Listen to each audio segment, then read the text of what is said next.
ഇന്ന് ഞാൻ ഒരു കല്യാണത്തിന് പോയപ്പോൾ എൻ്റെ ഒരു എക്സ് സ്റ്റുഡൻറ്റിനെ കണ്ടു കേട്ടോ. അപ്പോൾ അവൻ എന്നോട് വന്ന് പറഞ്ഞൊരു കാര്യമാണിത്. അവൻ സെക്കൻഡ് ഇയർ എഞ്ചിനീയറിങ്ങിന് പഠിക്കുകയാണ്.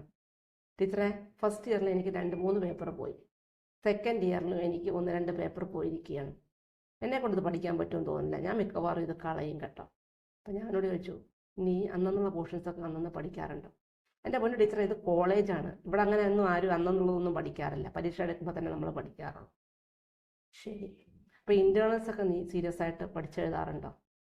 ഒന്നുമില്ല, അത് എങ്ങനെയെങ്കിലുമൊക്കെ ഞാൻ തട്ടിമുട്ടിയൊക്കെ പോയി പരീക്ഷ എഴുതുകയാണ് ചെയ്യാറുള്ളത്. ശരി, അപ്പോൾ ഒരു ദിവസം നീ സ്കൂൾ വിട്ട് അല്ലെങ്കിൽ കോളേജ് വിട്ട് വന്നു കഴിഞ്ഞാൽ നീ എന്തൊക്കെയാണ് ചെയ്യാറുള്ളത്? ചില ദിവസം ലാബ് കഴിയുമ്പോൾ ഭയങ്കര ടയർഡായിരിക്കും ടീച്ചറെ, ഞാൻ കിടന്നങ്ങ് ഉറങ്ങും.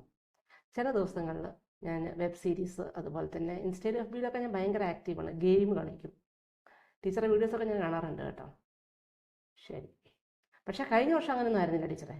ഞാൻ നല്ലവണ്ണം കഷ്ടപ്പെട്ട് 3 ദിവസം ഫോണേ തൊടാതെ, പരീക്ഷയുടെ തലേന്ന് 3 ദിവസങ്ങളിൽ ഫോണേ തൊടാതെ ഞാൻ കഷ്ടപ്പെട്ടിരുന്ന ആ പേപ്പർ പഠിച്ചതാണ്. എന്നിട്ട് ഞാനത് ഫെയിലായി.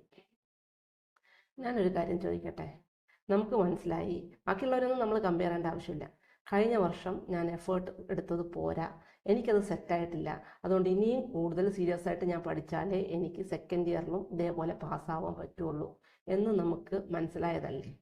എന്നിട്ടും നമ്മൾ if you are repeating the same mistake then you will face the same failure, no? അപ്പം നമ്മൾ എന്താ മനസ്സിലാക്കേണ്ടത്?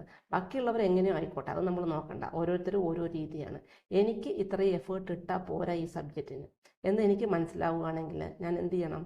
കൂടുതൽ സീരിയസ് ആയിട്ട് അത് പഠിക്കണം, കൂടുതൽ ടൈം എടുത്ത് പഠിക്കണം. അപ്പം എനിക്ക് നിങ്ങളോട് പറയാനുള്ളത്, first reflect your error, second one plan, third one execute ചെയ്യുന്നത് ഫോക്കസ്ഡ് ആയിട്ട് എക്സിക്യൂട്ട് ചെയ്യുക.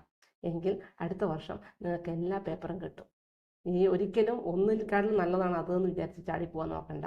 എല്ലാം പഠിച്ചാലേ ജയിക്കാൻ പറ്റുള്ളൂ. Thank you.